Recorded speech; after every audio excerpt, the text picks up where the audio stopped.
So this is my individual reflection video, and I'm gonna reflect on my 14 weeks journey in this understanding entrepreneurialism module. My lecturer is Miss Feranita, and my tutorial lecturer is Mr. Yip. So throughout this journey, I find this module to be very exploring, adventurous, and also creative because it is a bit different from my mass communication modules where creativity is everything. You need to know promotion and marketing.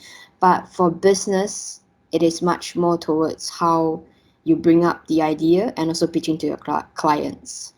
In this module, I learned that business ideas is not just about just the ideas. Even if you do have ideas, you need to know how to do research. You need to know what kind of audience are you targeting, and also what kind of assessment you could put your brand, market positioning, all those kind of aspects.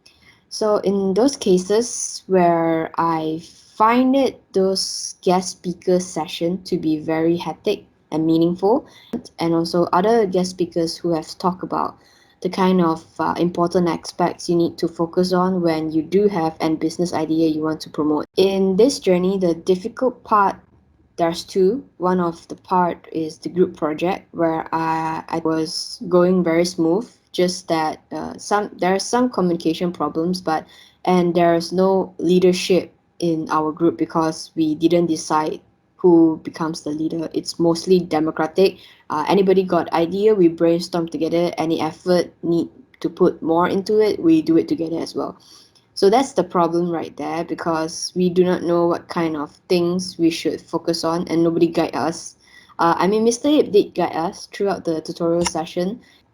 Second part of the problem was I think that the group project did taught me about the difficulty in determining the target audience and market and also the financial aspects of the whole business plan. So I would like to thank the lecturers, guest speakers, and also all those tutorial part-time lecturers who have put effort in making this module a meaningful module. So thank you very much. That would be my reflection. Thank you very much.